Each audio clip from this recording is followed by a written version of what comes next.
Puji Tuhan, Tuhan mengasihimu.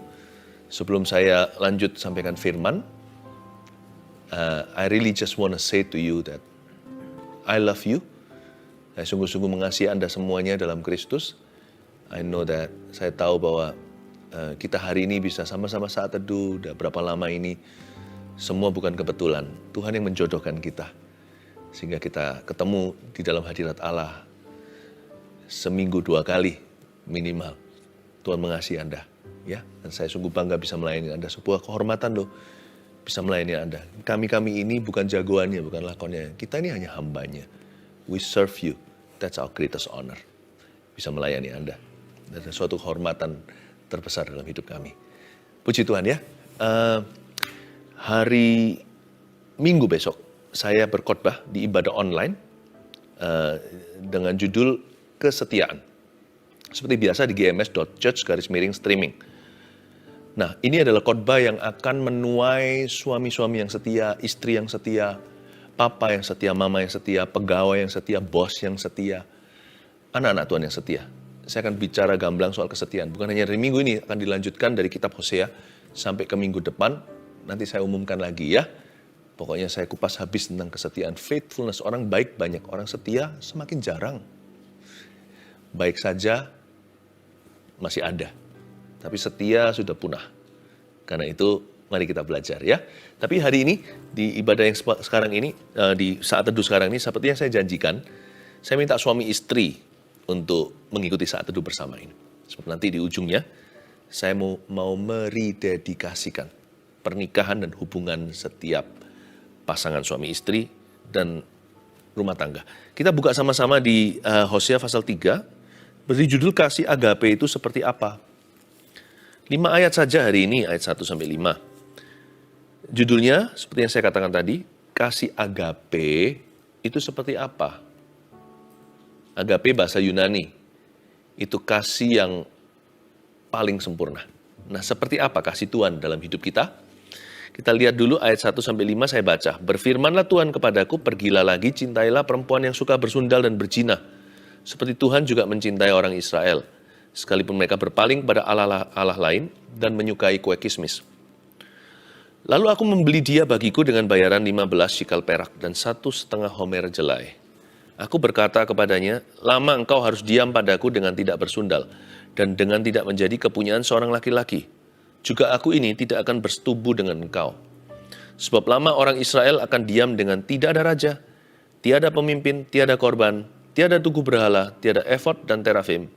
Sesudah itu orang Israel akan berbalik dan akan mencari Tuhan, Allah mereka, dan Daud raja mereka.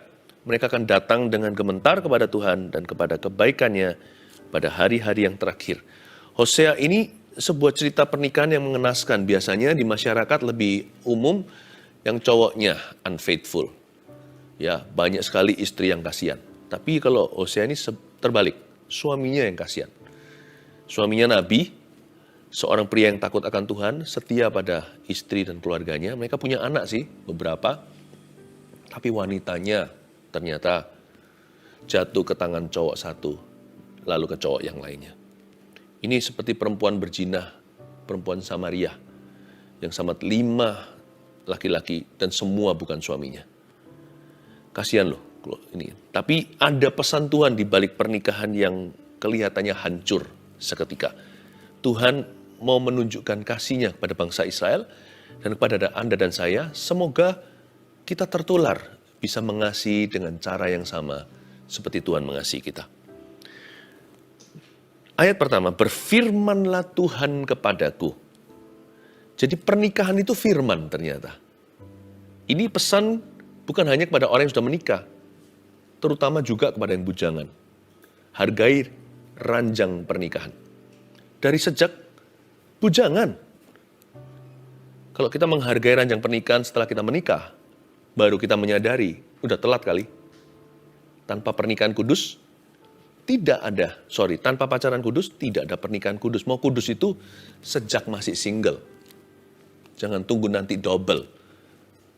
Nanti kalau kita sudah double, tanggung jawab kita lebih besar. Lebih susah untuk kudus, sendirian aja. Nggak bisa, apalagi berduaan. Nah, tapi saya juga mau bicara kepada pasangan suami istri. Ketahuilah bahwa pernikahan itu adalah perintah Tuhan. Love is a command. Atau kasih. Kasih itu adalah firman. Kasih itu bukan sekedar sebuah perasaan, tapi kasih itu sebuah keputusan. Kasih agape itu seperti apa? Mari kita bicara dulu, kasih itu apa? Banyak orang agak bingung antara loving and being in love and falling in love. Jadi seolah-olah cinta atau kasih sebenarnya itu nggak ada hubungan dengan keputusan seseorang. Semua bergantung perasaan. Jadi kita bisa semena-mena putus sama seseorang, lalu kita berkata, just because I'm not in love with you anymore. Karena aku sudah tidak in love. Sudah tidak falling in love, sudah nggak jatuh cinta sama kamu. Makanya udah bosan nih ceritanya, bye-bye. Apalagi kalau sudah menikah, namanya cerai. Perceraian itu bukan firman Tuhan. Perceraian itu, jikalau dipaksakan, hanyalah sepengizinan. Sedangkan pernikahan dan kasih itu adalah perintah Tuhan. Love is a word. Kasih is God's word. Berfirmanlah Tuhan kepadaku. Tuhan berfirman kepada Hosea. Pergilah lagi, cintailah. Yang dia cintai, perempuan yang suka bersundal dan berzina.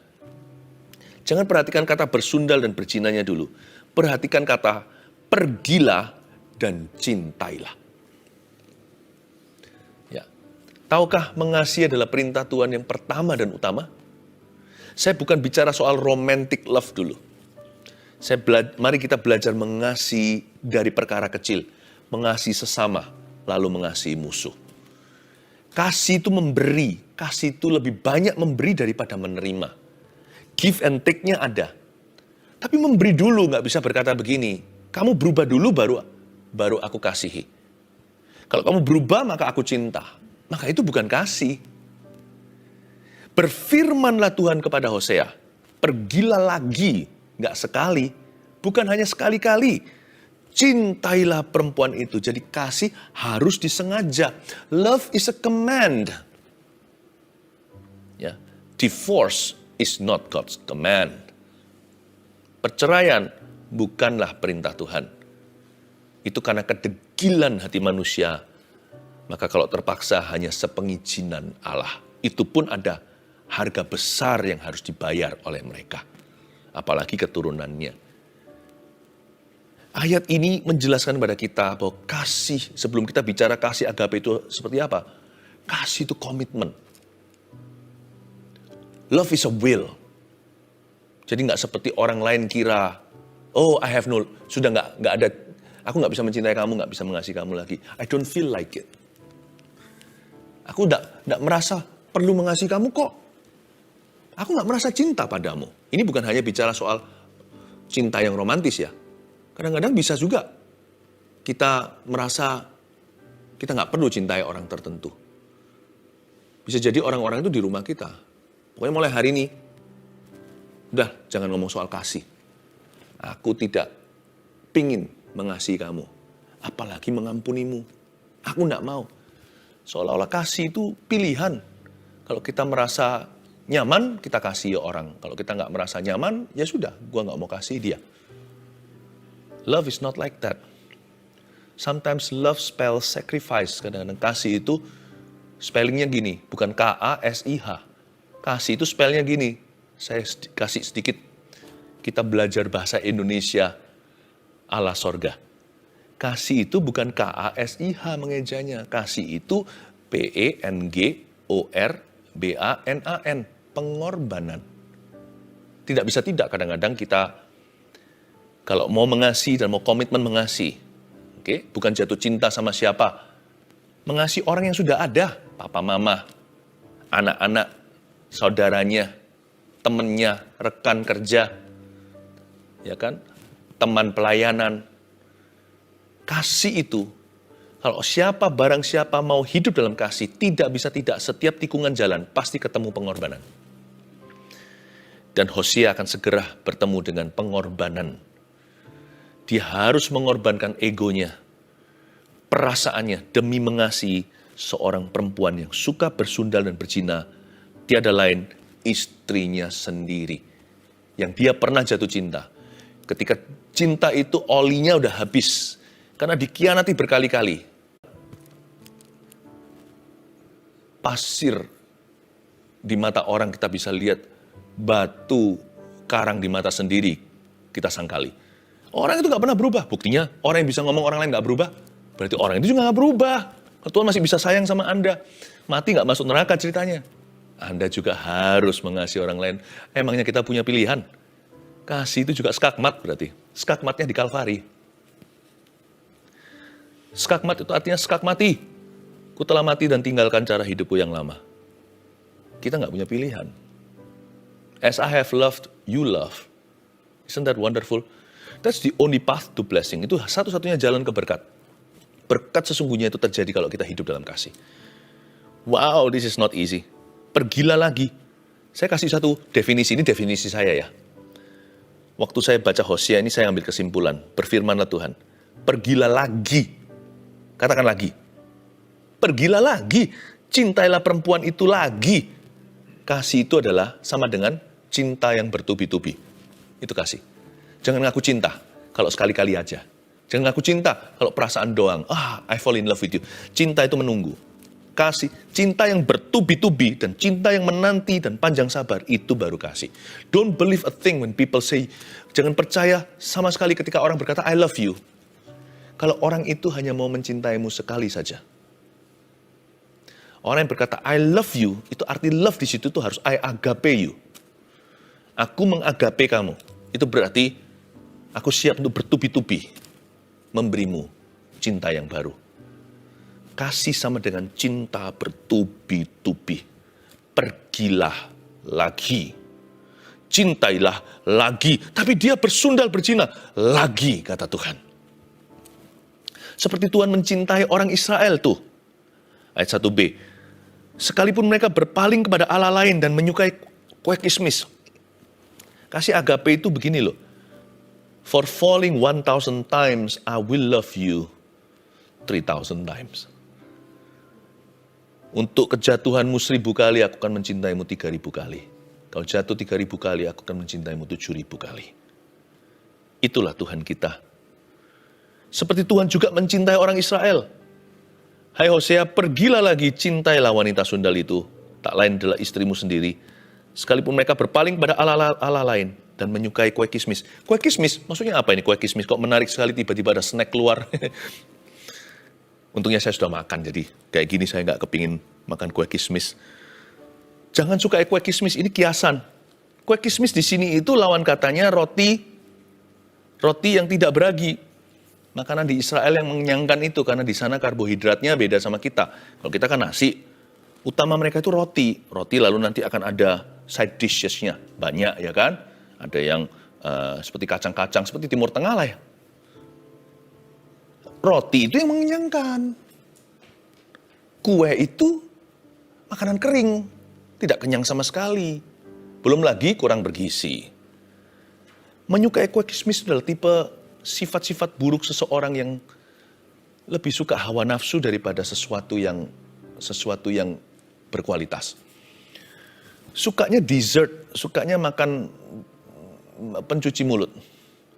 Ada orang yang mengenyangkan perutnya, lalu dengan makanan-makanan yang tidak bergizi, yang manis-manis, yang gula-gula, yang tidak ada khasiatnya, lalu sakit perut setelah itu nggak enak kan? Kalau kita makan sesuatu yang sembarangan itu setelah itu kenyangnya nggak enak. Lalu habis itu mungkin kita agak sedikit asam lambung atau apa. Orang yang suka hawa nafsu, nggak kenyang hidupnya. Rohnya penasaran karena jiwanya setengah-setengah. Sama Tuhan juga nggak berani tancap gas. Sama dosa juga nggak berani tancap gas karena dia tahu neraka. Demikianlah anak Tuhan yang tidak setia. Kalau kita hidup dalam nafsu itu, kita itu suka kue kismis. Manis-manis, tapi nggak enak di perutnya nanti setelah kita makan. Ada konsekuensi berjalan. Ada orang-orang tertentu yang menghabiskan hidupnya bukan untuk kebutuhan pokok hidup ini. Yang menjadikan hidup kita bermakna dan kekal nilainya. Bukannya mereka mencari roti yang tidak beragi, yang bisa mengenyangkan tubuhnya dan menghangatkan mungkin di musim dingin. Tapi dia sukanya hanyalah snack-snack doang. Jangan habiskan hidupmu untuk snack-snack lah. Dosa itu snack. Perselingkuhan itu hanya snack-snack yang setan tawarkan. Teman tapi mesra. Ya, seks sebelum nikah. Dan seks setelah nikah, tapi di luar nikah.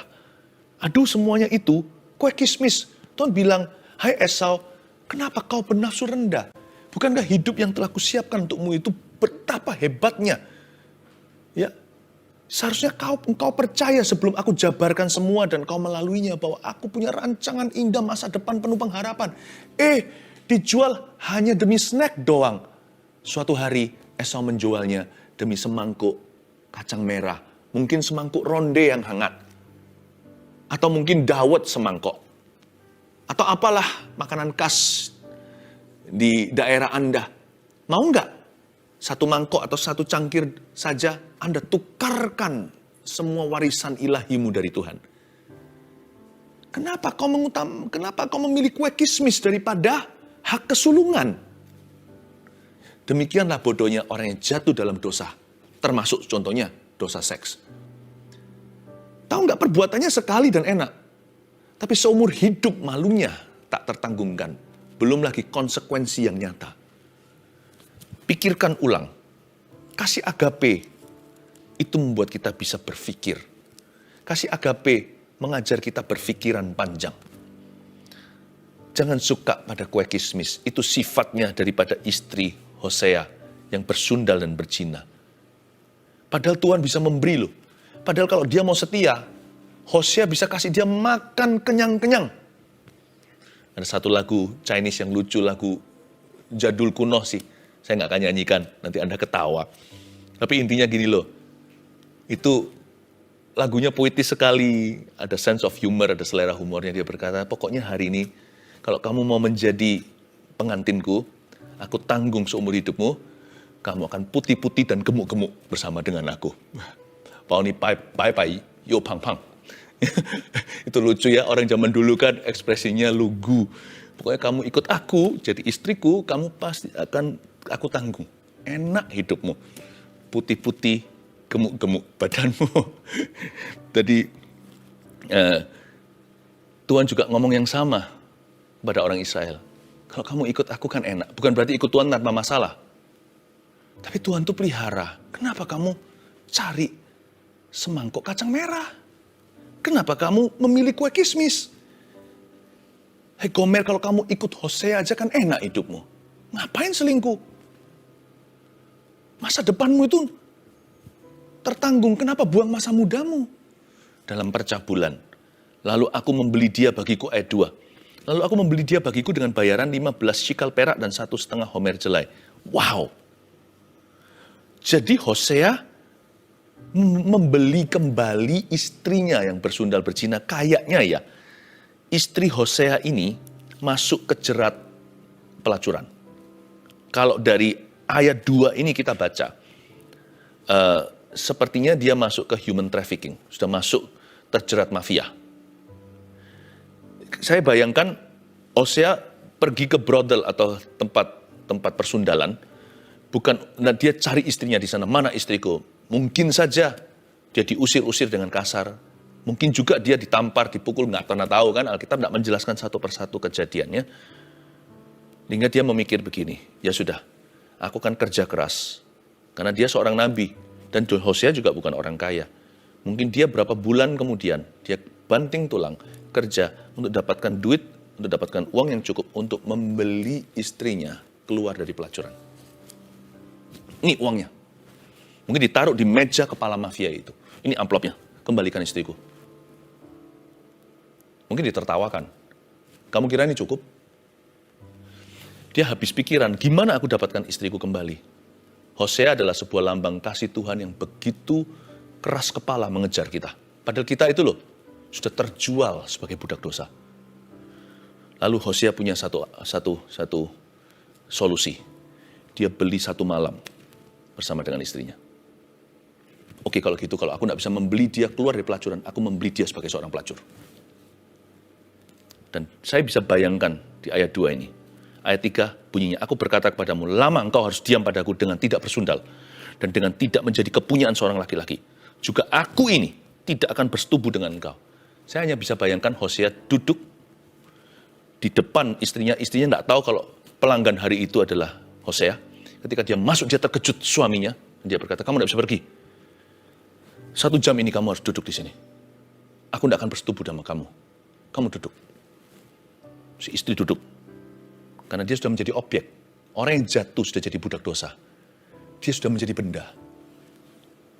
Ketika kita jatuh dengan seseorang, kita menganggap orang itu sudah objek.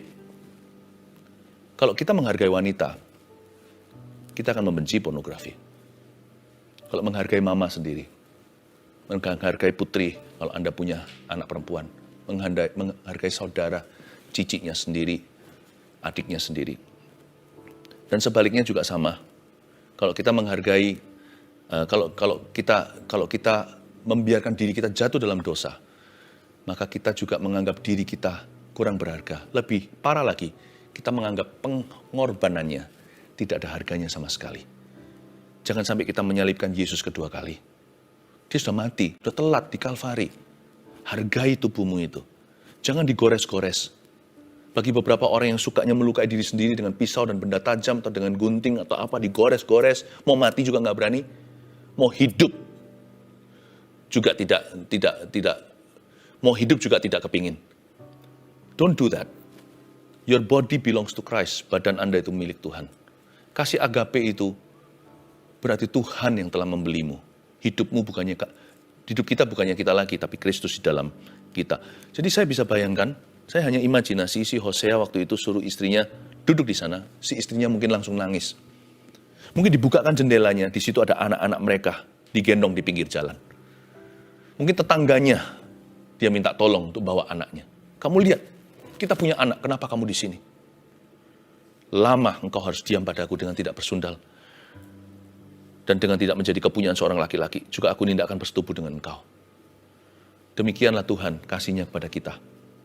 Berkali-kali dia harus membeli kita lagi. Padahal kita ini istri yang sah. Padahal kita sudah mengaku Yesus adalah Tuhan kita. Tapi berkali-kali dia harus beli kita lagi. Keluar dari perbudakan dan pelacuran dosa. Bolak-balik nih ceritanya. Kenapa Tuhan harus keluar lagi 15 sikal perak dan 1,5 homer jelai? Kurangkah darahnya di Kalvari untuk you and me? Dia harus beli lagi dengan harga sekian.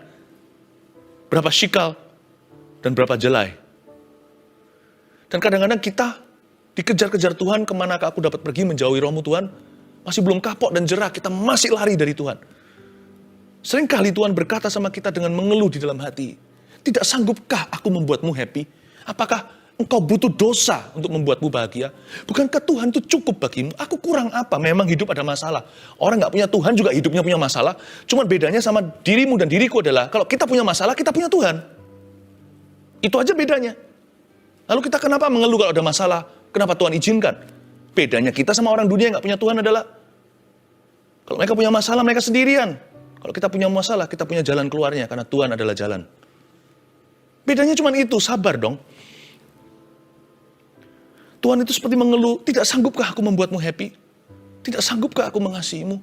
Dia sudah mengasihi kita. Tidak sanggupkah aku itu memberikan apa yang kau mau? Mau berapa kue kismis? Aku kasih. Jangankan kue kismis, aku kasih yang lebih bergizi, lebih mahal lagi. Kenapa kamu memberhalakan kue kismismu? Tidak sanggupkah aku memberimu seluruh kue kismis?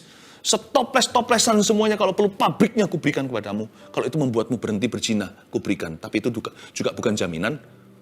Sebab biasanya kalau orang itu syarat dosa, hatinya sudah berisi setan. Berapapun kue kismis diberikan, dia akan minta sesuatu yang baru. Dia akan selalu minta lebih dari itu.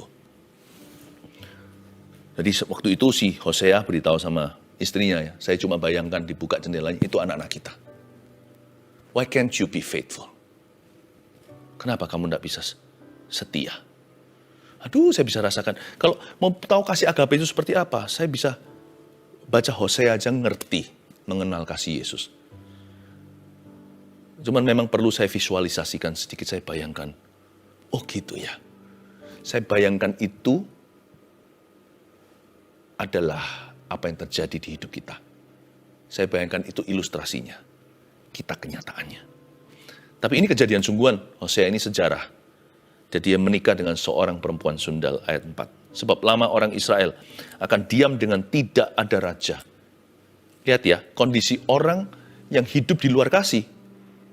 Salah kalau Anda berkata, kita yang hidup di luar kasih itu berarti hidup di dalam benci. Bukan. Lawan kata kasih itu nafsu. Jadi orang yang hidup membenci orang lain itu dia hidup dalam hawa nafsu. Lawan kata kasih di kitab Hosea pasal 3 ini adalah sundal. Jadi kasih ini bukan kasih versus benci. Orang yang, kita nggak bisa non-blok, netral di tengah. Either antara kita hidup dalam kasih, atau kita hidup di dalam hawa nafsu. Udah itu aja. Dan orang yang hidup dalam hawa nafsu, termasuk benci, perzinahan, kepahitan, segala sesuatu. Orang itu kondisinya seperti ini, ayat 4 katakan, orang Israel akan hidup diam, akan diam dengan tidak ada raja. Dia hidup tanpa kerajaan Allah. Tiada pemimpin, dia hidup tanpa kepemimpinan Kristus dalam hidupnya. Tiada korban, dia hidup tanpa pelayanan. Tidak ada sesuatu yang dia bisa persembahkan untuk orang lain dan untuk Tuhan. Tiada tugu berhala, tiada efod, tiada tuntunan, tiada jawaban. Tiada bimbingan ilahi di hidupnya. Masa enak hidup gini? Dan tiada, sesudah itu orang Israel akan berbalik dan akan mencari Tuhan Allah mereka. Nah ini ayat 5 indah. Saya baca lagi. Sesudah itu. Kata sesudah itu bicara tentang love's reward atau upahnya kasih. Sesudah itu, lakon menang belakang. Sesudah itu orang Israel akan berbalik. Tuhan memang keras kepala mengasihi kita. Ujungnya Tuhan menang. Kasih itu nggak pernah gagal. Tulis itu, love never fails. Hari ini saya ada di sini itu karena Tuhan keras kepala mengasihi saya. Tuhan itu bersikuku. Kalau enggak ya, mana di antara kita berani angkat tangan dan berkata, aku berada di titik ini bukan karena anugerah, tapi karena aku hebat, karena aku setia, karena aku itu enggak bercacat celah. Enggak ada, termasuk saya. Saya hari ini bisa di sini. Tetap jadi berkat buat Anda. Itu karena ada yang mempertahankan saya. Namanya Tuhan. Kasih Tuhan mengalahkan kedegilan hatiku dan kedegilan hatimu. Kasih Tuhan itu lebih kuat dari maut. Kasih Tuhan itu lebih kuat daripada dosa kita. Sesudah itu, orang Israel pasti, itu maksudnya akan berbalik. Pasti berbalik. Dan akan mencari Tuhan Allah mereka. Dan Daud Raja mereka. Mereka akan datang dengan gementar kepada Tuhan dan kepada kebaikannya pada hari-hari yang terakhir. Ini kabar baiknya. Kasih Tuhan pasti menang. Ya. Sesering-sering saya serukan agar orang berdosa bertobat kepada Tuhan. Saya lebih sering berseru kepada Tuhan langsung. Agar Tuhan yang menarik orang berdosa datang kepadanya. Sebab orang berdosa punya kekuatan untuk datang pada Tuhan itu tidak seberapa dibandingkan kemampuan Tuhan untuk menarik mereka datang kepadanya. Allahnya Yunus masih bergerak di saat teduh ini. Saya tahu bahwa hari ini usaha saya hanyalah sekian persen untuk maju mendekat ke Tuhan. Sisanya, selebihnya, sebagian besarnya adalah karena anugerah Tuhan. Kasih Tuhan itu nggak jemu-jemu jemput saya ketika benar atau ketika salah. Kasih Tuhan selalu ada di sana untuk membimbingku. Sesudah itu orang Israel pasti akan berbalik kok. Akan mencari Tuhan. Mereka akan datang dengan gemetar. Datang kepada kebaikannya pada hari-hari yang terakhir. Love never fails. Saya kasih 3 definisi simple, sederhana. Kasih agape itu seperti apa? 1, kasih agape adalah kasih yang tidak bersyarat. Catat itu. Dengan cara gini Tuhan mengasihi kita. Kasih agape adalah kasih yang tidak menyerah. Yang ketiga, kasih agape adalah kasih yang tekun berharap. Nah, begini. 3 poin sederhana setelah Anda tulis ini. Inilah cara Tuhan mengasihi kita, ya kan? Tuhan nggak mengasihi kita dengan kasih yang tidak bersyarat. Dia nggak pernah menyerah. Dia selalu tekun berharap. Artinya, Tuhan itu selalu percaya sama kita. Sekalipun kita sudah membuktikan berkali-kali, kita ini nggak bisa dipercayai. Tapi Tuhan tetap percayakan. Ingat Petrus, dia menyangkal Yesus. Lalu Yesus ngomong sama dia kan, do you love me? Padahal sudah gagal nih. Petrus berkata, ya aku mengasihimu. Pertama, lama-lama dia turun pangkat, dia takut. Mengaku-ngaku, dulunya dia gembar-gembor. Ya kan, dia terlalu over pede atau terlalu percaya diri. Terakhir dia berkata, dia nggak berani berkata, I agape you. Dia hanya berkata, I philia you. Ya Tuhan, kasihku tidak seberapa dibanding kasihmu. Aku hanya belajar mengasihimu. Wow, hari itu Petrus direndahkan hatinya. Tapi yang membuat saya terkagum-kagum adalah, di setiap akhir perkataan Petrus, Yesus berkata begini, gembalakan domba-dombaku. What? Saya kira kalau orang lulus di wisuda, ini orang gagal di wisuda sama Tuhan. Mana dulu? Telur atau ayam? Mana dulu? Anda membuktikan baru Tuhan percaya, atau karena Tuhan mempercayamu, Anda jadi indah? Isn't that wonderful? Petrus itu nggak layak jadi pendeta. Lalu Tuhan berkata, gembalakan domba-dombaku. Kamu ku beri kunci kerajaan surga, ya kamu yang jaga. Dia nangis dan berkata, aku hanya philia engkau. Aku bahkan belum sampai ke agape. Agape itu kasihmu padaku. Luar biasa ini. Ingat ya, ketiga poin sederhana yang saya bagikan, itu adalah cara Tuhan memperlakukan kita. Dan 3 poin ini juga menjadi patron kita untuk mengasihi sesama. Kasih yang kita berikan kepada orang lain harus nomor 1. Dicatat dan sudah dicatat, dilihat lagi. Kasih yang kita berikan kepada orang lain harus nomor 1. Kasih yang tidak bersyarat. Lagi, yaitu kasih yang tidak menyerah. Ada kata lagi dulu, pergilah lagi dan cintailah. Kasih nggak boleh menyerah. Yang 3, kasih harus tekun berharap. Bukan sekedar pasrah, tekun berharap. Percayalah, sesudah ini, selalu gitu imannya. Orang Israel akan berbalik. Sesudah ini, mereka akan mencari Tuhan. Sesudah ini, mereka akan mencari Daud raja mereka. Mereka akan mencari aku, suamiku akan mencari aku lagi setelah meninggalkan rumah.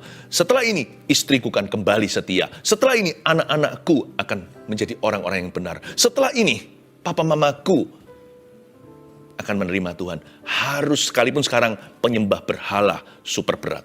Sekali lagi, sesudah itu, kasih harus tekun berharap. Tidak boleh menyerah dan tanpa bersyarat. Mari kita berdoa bersama-sama.